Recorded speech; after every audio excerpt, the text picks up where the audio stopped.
What's up, YouTube? What up, friends and fam? It's your boy Kenny Lucas back at it with another YouTube video. Let's go!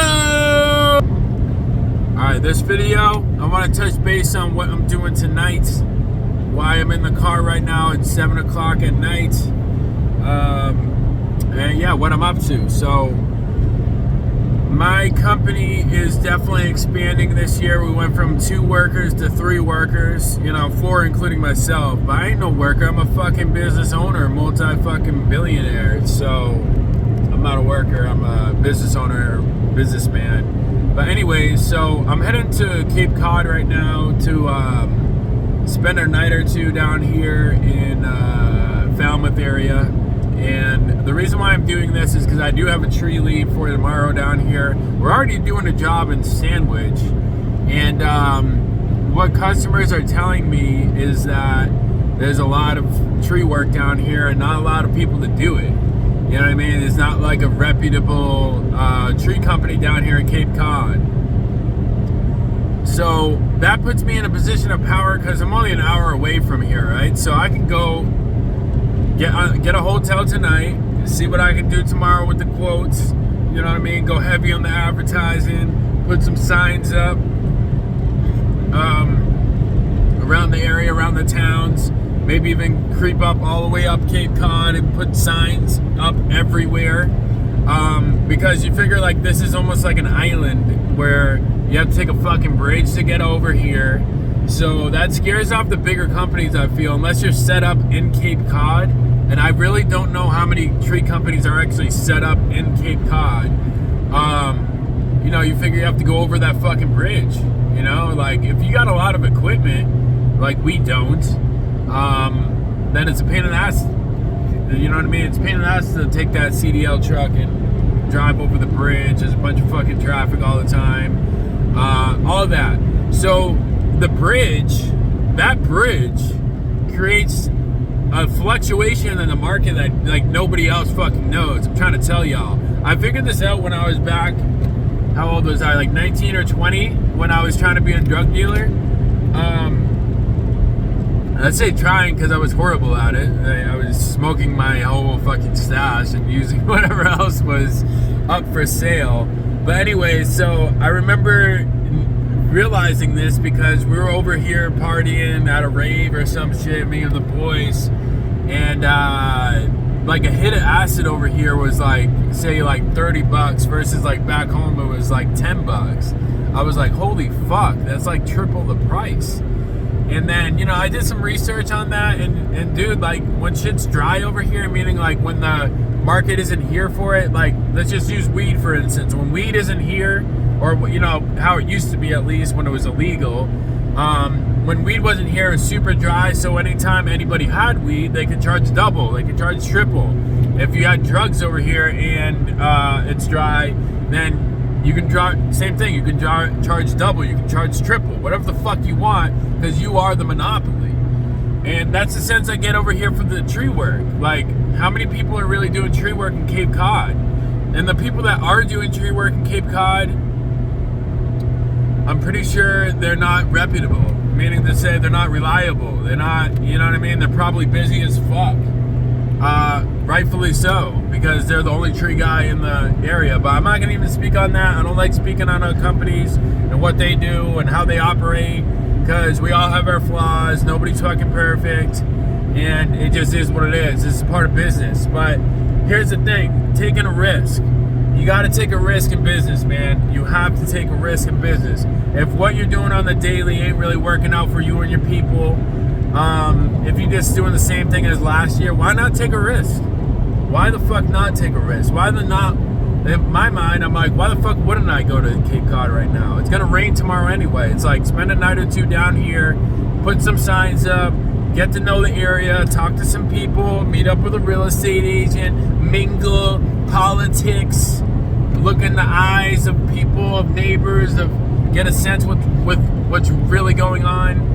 You know what I mean? I'm sure once I start telling people, hey, I have a tree company, I plan to move out here, the universe is just going to be like, stay here. Because we got to move. We got to move from where we're at in Pawtucket by the end of May, and I'm stressing about that. I'm fucking definitely stressing about that. Trying not to stress, but at the same time, it's like a healthy stress because I know I gotta get it done, and I will get it done because I'm a fucking beast. And that's what I do. I operate this shit. Nobody can fucking operate like I can. Nobody. If anybody tries to tell you they can operate better than Kenny Lucas, they're fucking lying to you because they can't. I'm in the second year of business, and man, like, we're about to fucking launch off the fucking universe, launch off the world. We're going into the fucking galaxy. You know what I'm saying? Like, it's about to launch, and I want you to launch your business or your lifestyle as well. You can't be afraid to move somewhere. You can't.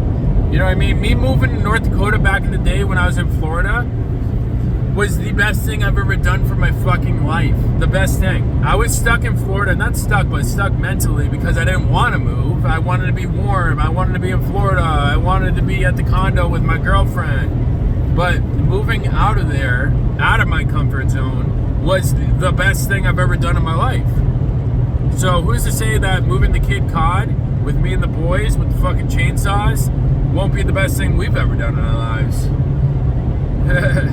Like, I'm excited about it, man. I get excited about these things because I like travel, I like adventure, I like, I like the lifestyle, man. I'm going kind of fast right now. I thought it might be a cop in the woods. But, yeah, man, it's just like, life's too short just to stay in one spot where you're comfortable at, man. You know what I mean? Like, go ahead and challenge yourself. Inflect a little challenge, man. Like, we're going to Cape Cod. Like, the market's crazy out here. Like I just said, sometimes you can charge double what you make at home because there ain't fuckers out here doing the work. They're partying. They're not working. They're on the other side of the bridge working. Then they come over here to spend their money. So Cape Cod is an interesting market, man. I'm excited to tap into it. I worked over there in Nantucket as a garbage man, just stacking. I wasn't really be an entrepreneur over there. I did sell some shit on Marketplace now that I think about it, though, and that was easy as fuck. You know what I mean? Like, anything I posted on Marketplace, I would sell. I would sell it, like, very fast. And with Cape Cod, anybody looking for a job, looking to relocate, Cape Cod is a excellent place to relocate during the summer because all the jobs pay a lot of money because, like I said, they can't find people to find the workers. Like, even if you have a little business like I do, why not move to Cape Cod? I'll find a spot. I'm going to find the spot.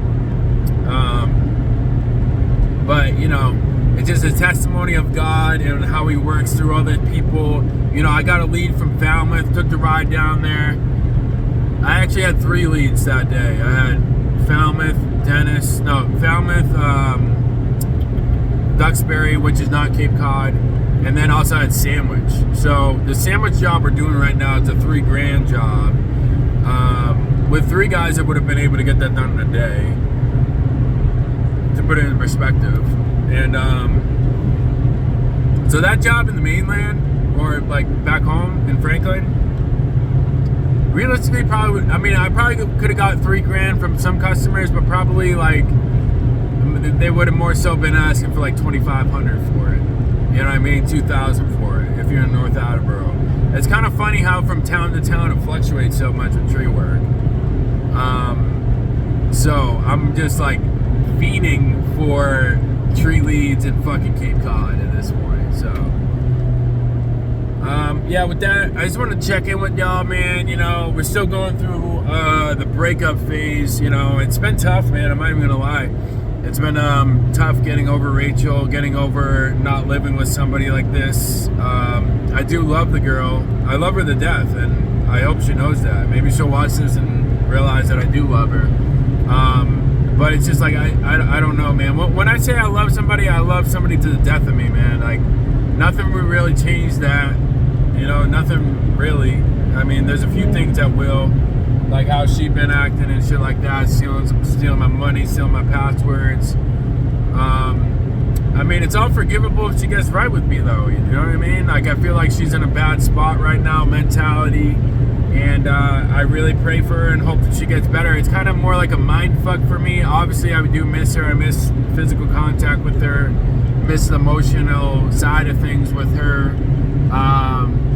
It's just that moving on period, you know what I mean? Like that moving on. I never liked moving on from fucking, you know, like I said, like when I say I love somebody, I love somebody. Like I'm not gonna change that up. You know what I mean? Shit will happen, but at the end of the day, it's like, dude, I told you I love you because I meant it, and I'm gonna be there for you no matter what. Like I'm just like that type of dude, man. You know what I mean? Like that's just who I am.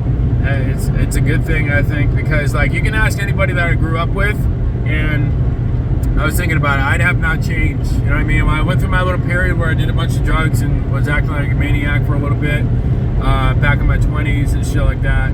But other than that, I haven't changed at all. Like I'm the same dude I was when I was 6 years old. You know what I mean? Just a little bit more talkative. And yeah, I just don't change. So I think it's a good thing. And, you know, but I just want to touch base on that because, like, it's a realistic thing. Like, when you go through a breakup, people are like, you know, I find, like, in today's society, nobody really wants to listen to you. You know what I mean? And I don't think I need therapy, none of that bullshit. It's just, like, normal. You know what I mean? It's just, like, I don't find, like, people just want to cut me off when I say, oh, yeah, I'm actually going through it. You know, naturally you want to switch the subject and whatnot, but like it's like, dude, maybe you just need to hear somebody else that's going through a breakup, man. You know what I mean? Like just hear them out, just fucking hear them out. So I don't have to get on YouTube and fucking talk about it.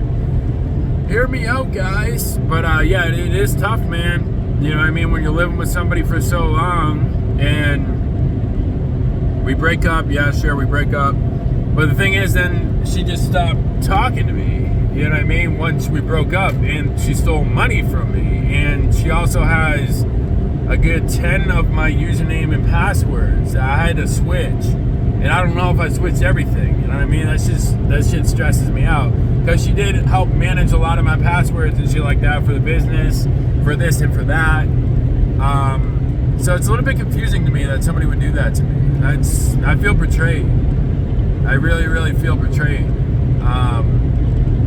And, you know, I was calling her, and then, you know, she said she wanted to kill herself, so I was calling her. I was like, hey, look, like, I need the money, and also, can you give me the passwords, please? And then I was calling her every day about that, and also because she said she wanted to kill herself.